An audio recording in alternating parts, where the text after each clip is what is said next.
Fin des huitièmes de finale de cette Coupe du Monde 2022. Et pour bien faire la transition avec l'écart qui arrive demain au moment où la vidéo sera postée, je vais d'abord vous livrer mon 11 de ces huitièmes de finale. Et on va enchaîner avec mes pronos pour l'écart. Évidemment, n'hésite pas à t'abonner pour ne pas louper les prochaines vidéos. Et pour le 11 en gardien de but, j'ai choisi évidemment Bounou. Clean sheet, grosse séance de tir au but. Facteur clé de la qualification historique du Maroc en quart. Il y avait Alisson que j'aurais pu aussi mettre. Lui aussi, il a sorti un gros match face à la Corée. Il n'a pas souvent été mis en danger dans cette Coupe du Monde. Mais dans ce huitième de finale, il a eu quelques parades à faire, ce qu'il a d'ailleurs très bien fait. En défense centrale à droite, j'ai choisi Lovren. Très bon match de sa part. Une passe décisive en plus. En patron, à l'expérience. Il a la jeunesse à côté de lui avec Gvardiol. Très bon lui aussi. D'ailleurs, je ne l'ai pas retenu dans mon 11, mais il fait partie des joueurs qui étaient dans la discussion. Et on a souvent tendance à mettre en valeur ce milieu de terrain croate à juste titre comme étant la force de cette équipe. Mais en vrai, le mélange expérience et jeunesse, Lovren Gvardiol, c'est très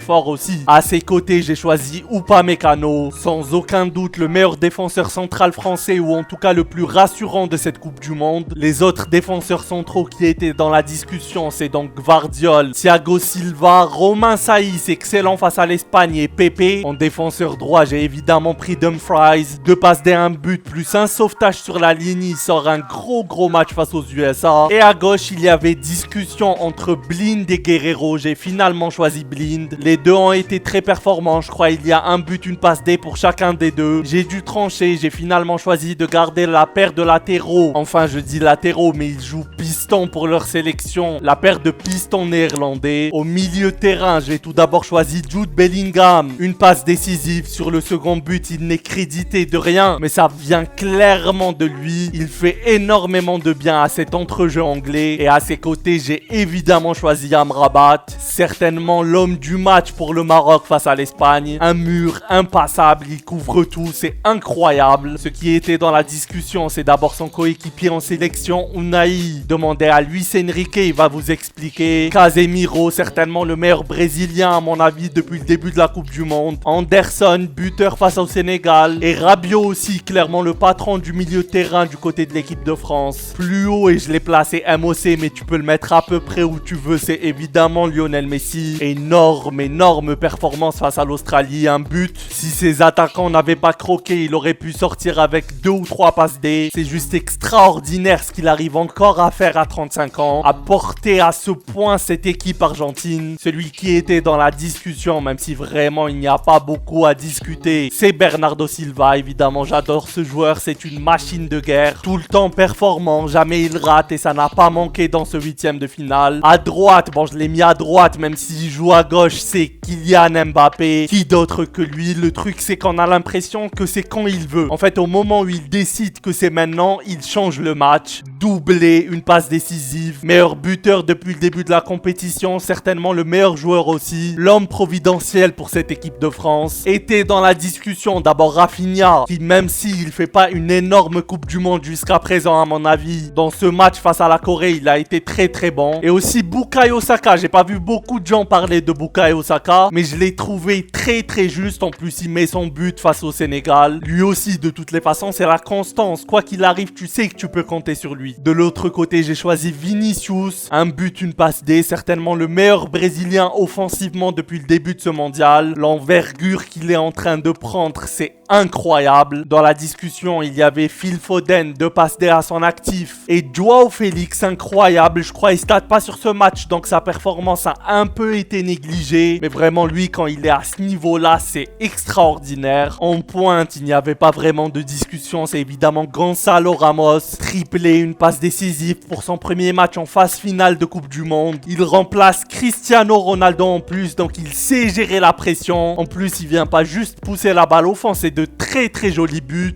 Celui qui était, même si pas vraiment dans la discussion, c'est Harry Kane. Il ouvre son compteur dans cette Coupe du Monde, même si point de vue jeu, elle est très réussie jusqu'à présent. Je ne suis pas sûr que ce soit un bon présage pour les Français. Passons au pronostic, et d'abord Croatie-Brésil. Évidemment, je ne vais pas faire très original. Le Brésil, c'est certainement la sélection qui m'a le plus impressionné en huitième. Se balader à ce point face à la Corée en une mi-temps, leur mettre 4 buts. Ils auraient pu en mettre beaucoup beaucoup plus. En plus, ils étaient en gestion dans la deuxième. Non, c'est juste extraordinaire. Évidemment, la Croatie n'est pas une équipe à négliger, mais je crois pas que c'est une équipe qui sait fermer le jeu. Et c'est pour ça que dès qu'il y a un adversaire vraiment au-dessus d'eux, ça peut vite sauter à mon avis. Second quart de finale, Pays-Bas-Argentine. Alors là, ça c'est dur à pronostiquer. Je vois un match très serré, certainement prolongation, pourquoi pas jusqu'au tir au but. Il y a deux très bons gardiens en plus, d'un côté comme de l'autre, donc même pour les tirs au but, c'est dur de donner une tendance. Je vais quand même donner mon pronostic pour l'Argentine parce qu'à mon avis, il y a plus de tueurs offensivement. Évidemment Messi, mais même Julián Álvarez, c'est très bon. Côté Pays-Bas, il y a un peu moins ce type de profil dans la sélection. C'est certainement même leur faiblesse. Non mais à mon avis, ça va être très serré. Pays-Bas-Argentine est une très grande affiche de la Coupe du Monde. Et c'est le type de match qu'il est vraiment très dur de pronostiquer. Ensuite, on aura le droit au Maroc-Portugal. Évidemment, force à nos amis marocains. Mais je suis obligé de donner l'avantage aux Portugais. Cette équipe du Portugal qui a impressionné face à la Suisse, qui a une grande armada offensive, qui sont beaucoup plus tueurs que les Espagnols. Et je pense que le Maroc pourra difficilement se contenter de défendre à 11 pendant toute la rencontre. Dernier match, là aussi impronosticable, c'est pas possible, Angleterre-France. Alors j'ai souvent dit au début de la Coupe du Monde que puisque la France et l'Angleterre risquaient de se croiser au quart, je voyais le parcours des Anglais s'arrêter à ce stade-là. En plus, les derniers France-Angleterre ou Angleterre-France ne sont pas vraiment à l'avantage des Anglais. Maintenant, il est vrai qu'historiquement, les deux seules fois où ces deux nations se sont rencontrées en Coupe du Monde, l'Angleterre a gagné. Je pense que le point fort de l'Angleterre face à la France, c'est clairement le milieu de terrain. Sur le plan physique, cette équipe anglaise me paraît la mieux armée peut-être de ce mondial. Mais maintenant, du côté de l'équipe de France, il y a un facteur à ne pas négliger. Évidemment, c'est Kylian Mbappé. Lui, à tout moment, il peut débloquer la situation. À tout moment, il peut nous sortir quelque chose de son chapeau. Est-ce que la défense anglaise pourra le contenir? Évidemment, on a le droit d'en douter. Avec en plus un Kyle Walker qui n'est pas au top physiquement. Ça peut être bizarre. J'ai vu que ça parlait de revenir à une défense à 3. Ça en parlait déjà en 8e. Ça n'a pas été fait. Je ne sais pas si cette décision va être prise. En tout cas, quoi qu'il arrive, c'est un match très serré. Par contre, je crois que si le match dépasse 90 minutes, là, les Anglais ont clairement un avantage. Ils ont avec le Brésil certainement le meilleur banc de la compétition. Quand tu vois qu'un Marcus Rashford avec la Coupe du Monde qu'il est en train de faire n'est même pas titulaire. Lui aussi en rentrant, il peut faire beaucoup de mal à la défense française. En plus, le côté droit, Koundé, Varane, c'est pas très rassurant non plus. Donc vraiment, il y a des arguments des deux côtés pour dire que telle ou telle équipe va se qualifier. Moi, je vais quand même malgré tout rester sur mon pronostic d'avant Coupe du Monde et je vais dire qualification de l'équipe de France.